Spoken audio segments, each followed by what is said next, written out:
welcome to the Greg Tompsett Football Show tonight.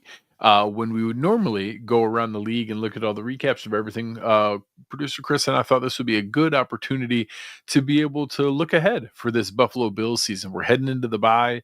There's a lot of fun things to look at. We'll look at some of the other matchups and things that have happened, and be able to look at how this week sets up winning this game against Kansas City Chiefs.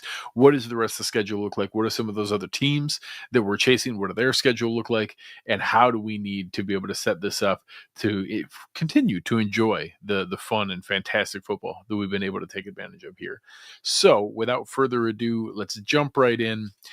Obviously, the Buffalo Bills are in fantastic shape for the current situation. They are a 4.5 game lead in the division. For all intents and purposes, they're a 5 game lead because they also have wins in hand, 2-0 against the Dolphins, and already won against the Jets. We'll talk in a little bit about the schedule and how it does work up, because there are some things with how it ends that's pretty favorable for the Bills versus other teams, whereas obviously our next 3 is really, really tough, but ending Patriots, Jets, Patriots is a really nice cushion when other teams are going to be pushing for seeding and trying to be able to lock down home field advantage. So obviously having that set up here, the AFC North is still a debacle. Right now, the Chargers are kicking the crap out of the Bengals, so it looks like they're going to fall to 4-7, which I'll show you in just a minute is going to be really tough for them to come back from. And the Ravens now have a loss to the Steelers with a 2-game lead. So again, a 1.5 game lead with the games played, but a 2-loss lead for the Steelers and the Ravens there, plus the game in hand for the Steelers. We'll show you the Steelers' schedule and remaining games. I think they got some losses coming up here, but obviously they continue to find ways to get the job done, and did so against the Ravens today, being able to win in Pittsburgh and getting that W holding on the 2-point conversion. The AFC South is kind of a mess. The Texans, I think maybe we'll see tomorrow night when they get Nico Collins back healthy. I think he's a huge difference maker for them. They're still a tough team. Obviously, they beat Buffalo earlier in the year. I'm not concerned with playing them again, but they're a talented team. I think they can take some shots with anybody. You have, CJ Stroud, Nico Collins, Joe Mixon. Like, that's a talented team. They're going to be able to, threaten any team that's there, even if I don't think they're the best team heading into the playoffs.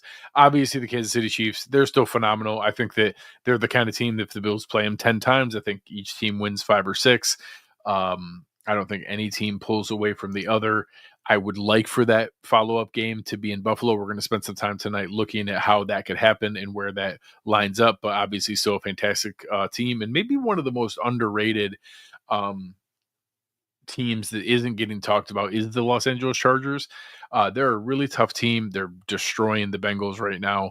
I'm sure the Bengals will come back, score some points here, but they are just dominating them in both sides of the offensive line of scrimmage, dominating the trenches, and the Bengals have no chance to do much of anything right now. The Broncos also put a whooping on the Falcons today, and I think that's a team where obviously we saw them capable of beating the Chiefs last week. Would have been really nice if they made that field goal. Right now, the Bills would be the number 1 seed, but the Broncos play them again, and I think are capable of beating that Chiefs team when they play them again, which is something that we'll obviously be rooting for. When we switch it over to the playoff view, you can see obviously the Chiefs are still the 1 seed. The Bills are the 2, Steelers 3, Texans 4 right now, because they haven't lost and look like they are going to win tonight to go to 7-3. The Ravens would actually be the 6th seed. So right now, if the playoffs started today, the Bills would be hosting the Denver Broncos as the 2 seed and then playing the winner of Pittsburgh, Baltimore. So obviously can be pretty tough that direction. We'll see where that one lines up. And the Texans will play the Chargers in the opener. Would see technically if the Steelers won and the Chargers won, you could see some different matchups where the lowest seed moves on to play the next team. So we'll get to that when the playoff time comes. But you're starting to see a bit of a line of demarcation here where the Colts did win today against the Jets to stay alive. But if the Bengals do end up losing tonight in Sunday Night Football, and again, they're down 24-6 into the third quarter, it's really going to start to cap off here who could maybe catch the Broncos. Obviously, I think the Ravens and the Chargers are virtual locks at this point to be able to make the playoffs. So you're looking at all the no team. I don't think the Colts are going to catch the Texans. Technically, they're in range, so you never know. But I think those top 6 teams are pretty locked in, and now the Broncos are playing tough. And you have these other teams stacking up losses. It's making it harder. If the Bengals get their 7th loss, that's going to be really hard to overcome down the stretch here. They have some tough games coming up. So, first, let's look at the Bills' schedule. Obviously, we know, having the bye right now is huge. They're going to be able to get healthy. You're going to get Spencer Brown back. You're going to add Matt Milano. You're going to get Dalton Kincaid back. You're going to get Keon Coleman back. Being able to add all of that talent here, everybody gets some much needed rest. It doesn't sound like we had anything serious happen in the game today, adding to the injury list. So now you're going to be able to stack that on. Set yourself up to be able to get healthy down the stretch. Unfortunately, they come in with 3 tough games right off the bat. So we're at home for San Francisco. They're a really talented team. They haven't been able to stay healthy. They've lost a lot of different people. Obviously, George Kittle was out today. They already lost Brandon Ayuk for the year. Debo's gone back and forth. Joanne Jennings back and forth. Christian McCaffrey's back now after missing early, but got dinged up again. You never know who's going to be healthy for them when they play. When they're healthy and everybody's out there, it's one of the most talented teams in the league. They can also run the heck out of the ball, which is not our strong suit. The Bills are not amazing against the run defense. They're not as bad as some people fear, but they're not fantastic. It is a flaw that can be capitalized when playing against the Bills. So that'll be a tough game. Then the Rams, we know how tough they can be. Not as good as the Lions or the Niners or the Chiefs, but still a tough game. They got to play serious. It's on the road. It's out in LA. I'm sure Bills Mafia will represent out there. And then right now, for my money, the Detroit Lions are the best team in football. They are destroying teams. So we'll see how they look, how healthy they are, where all those different pieces are. Hi, Aaron. How you doing? It is going to be interesting to see if they can keep up this pace, because right now they are just destroying teams. They're dominant on the offensive line. They are running the ball with David Montgomery and Jahmyr Gibbs. And then when they do need to pass, they're protecting Jared Goff and they're letting him put it up to Amon-Ra St. Brown, who is, kind of the advanced version of Khalil Shakir. We talked about him in the preseason of what Khalil Shakir could become. Amon-Ra St. Brown is already like the ceiling of what we hope Khalil Shakir can be. Then you add in Jamison Williams, who's just a ridiculous deep threat. Sam Laporta, a great tight end. That offense is just stacked, and it's unbelievable. They lost a little bit of their fastball on defense from the front, but they still have got guys like Brian Branch in the back end and an awesome team. And that will be a potential Super Bowl preview when those teams line up. But like I talked about, so as we get through those 3, let's say it goes really well and we only drop one of those games and we end up going 2-1 in that stretch, which gets us from 9-2 to 11-3. The nice part is we finished New England, New York, New England. And as we look at some of these other teams, Kansas City, let's flip around and look at theirs. So this is Kansas City's schedule. So they just beat Buffalo. Their next 2 are gimmies. So the opposite. We have tough games. I guess technically is playing producer Chris, I'd like you to confirm for me, is playing Carolina easier or harder than being on bye? Like the Bills are on bye. If Kansas City plays Carolina, does that count? Is that like a tougher matchup than the Bills have in the bye, or is that actually counts as a more favorable matchup? Chris is going to research that for us. They then follow that up with the Las Vegas Raiders. Chris, it is technically not a bye, so that is more challenging than the Bills bye. But they play Carolina. They're obviously going to win that game. That would be legitimately the biggest upset in the NFL this year. But then they play the Raiders. We know the Raiders are a Jekyll and Hyde team. They beat the Ravens, so they're capable of getting up there. They beat the Chiefs last year in that Christmas game where no one was expecting them to win. So division games, you never know. They could come up and be frisky. But then there's a little bit of a stretch here that I think some people are underestimating with this Chiefs team and running off these victories that they could get.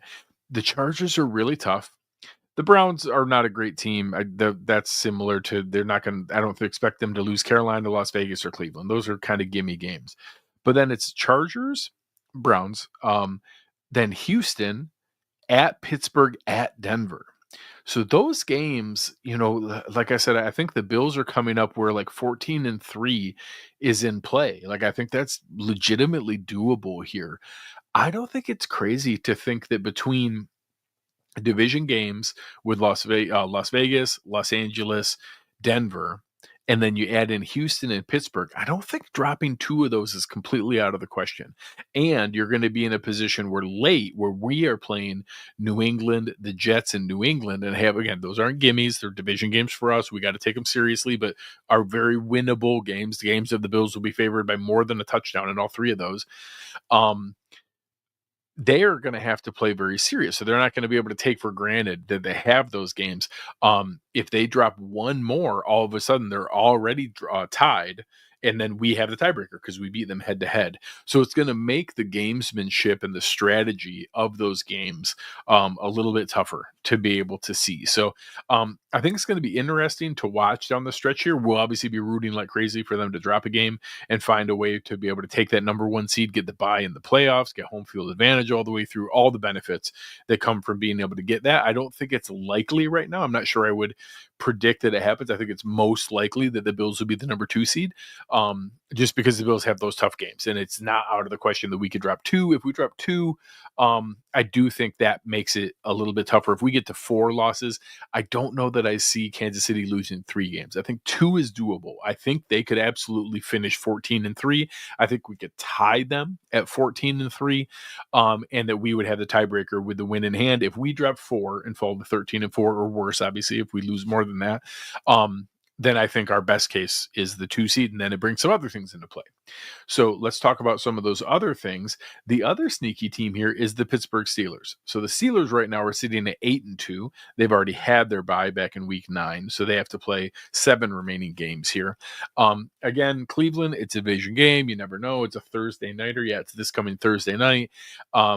You never know. Crazy things happen, but I expect the Steelers to take care of business and to be able to beat the Cleveland Browns. But then you get into Cincinnati. It goes then back to back with the Browns. Again, weird. Same way we are with New England. They play 2 out of 3 against Cleveland. But then look at this final stretch for Pittsburgh. They finish at Philadelphia, at Baltimore, home for Kansas City, home for Cincinnati. I don't know exactly what this record's going to be, but I feel pretty comfortable that there's 2 losses there. Um, very likely or very possibly more than that. I think that the Steelers are a team that's going to probably end up finishing 12-5, which is super impressive. I think that's an awesome record for what most people expected coming into the season. But I think there's 2 or 3 losses here. So again, the Bills have to play good. They can't take things for granted. Pittsburgh has played really well, but I think it's pretty doable for them to be able to get into that situation and to be able to, you know, not have to worry about Pittsburgh passing them. I think they also have a tough schedule, if not tougher than what the Bills have for theirs. One other team we'll look at here is the Baltimore Ravens. They have the Chargers coming up here. They will obviously need that matchup here on Monday night. Chargers playing really, really well. They play Philadelphia. They get their super late bye. Week 14 is a crazy late bye. Then they finish Giants, Pittsburgh, Houston, Cleveland. Again, they already have 4 losses. I think they would need to rattle that off and win all 6 to get back into the running for the division. Obviously, they'd have to tie it up with Pittsburgh and to win that after losing today to Pittsburgh. I don't think it's out of the question, but I'm not sure I expect them to be able to hold on to that and to be able to get back into things. So we'll see where that one ends up going and how the Ravens stack their schedule up. But I think they're going to be, I think they're going to end up probably staying there in that 4th or 5th seed region of where it is. And then one last one I want to look at real quick here is the Chargers. So they've been kind of sneaky. They're about to beat Cincinnati. That win against Cincinnati is going to put them at 7-3. So I think they're kind of a sneaky one to watch for, just with maybe keeping ahead of Baltimore with that 5 seed to be able to stay ahead of them. They have Cincinnati, Baltimore, Atlanta, Kansas City, Tampa, Denver, New England, Las Vegas. So again, some tough games in there, some games that I expect them to drop a few of, but also some winnable games. And so I don't think it's crazy for them to stay ahead of Baltimore for where they're going to be. And as Mass is saying here, there will be some very tricky wild card teams this year. There are no bad teams that are going to make the AFC playoffs here. Even Denver, Denver kicked the crap out of Atlanta today.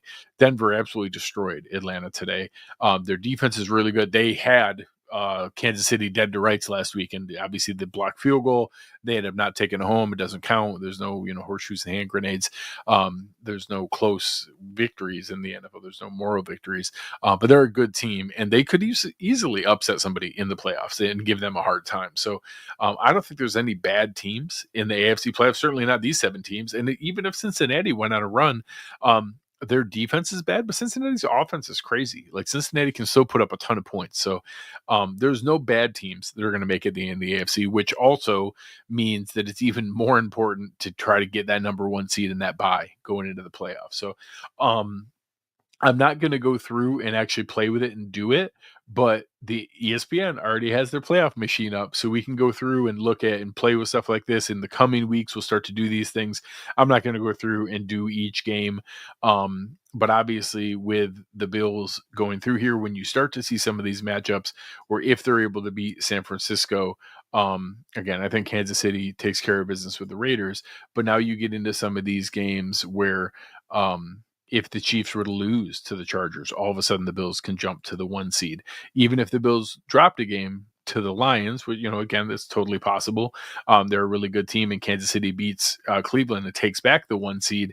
You can still go in and later on, now when the Bills start playing the Patriots and you have the Chiefs playing the Texans, if the Texans are able to win that, all of a sudden you get into some of those games and you're able to jump back in there and have the Bills take the 1 seed. So I think there's a lot of opportunity where the Bills are going to be able to maybe not fully control their own destiny, but I think there's certainly a good path to be able to take care of what they need to make it difficult for the Chiefs. And if the Chiefs stub their toe even once, the Bills are now in great position to capitalize and take advantage of that. So, should be a lot of fun to be able to watch here. Obviously, we go through and um, be able to enjoy this bye week going off and now having this extra time to listen to national shows. I think that it's very likely to be able to go through and say, I think that the Bills are going to see, or the most of the sports books are going to have Josh Allen as the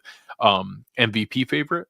Coming up here, I think that that touchdown at the end is going to be seared in a lot of voters' minds. I think it's something that really could solidify him as a MVP favorite the rest of the way. He still needs to take care of business, but that was a really, really big one. It's a narrative award. It's humans who vote on this thing, and they just watched Josh Allen put the cape on and win that game for the Bills, giving the Chiefs their first loss of the season. This was a really fun way to go about doing it. So appreciate you guys checking this out. Leave me a comment, leave me a rating, leave me a review. Check out all the fun things that we have going on at Cover One. I can't wait to see Eric and Anthony's film breakdown for the film room. Aaron and I are going to be getting some fun guests on to be able to hang out with us for the bye week here to talk about what to look forward to and what we're checking out with the Bills the rest of the season. But on behalf of everyone here at Cover One and on behalf of fantastic producer Chris Seth, I am Greg Tompsett. You've been listening to the Greg Tompsett Football Show, and we are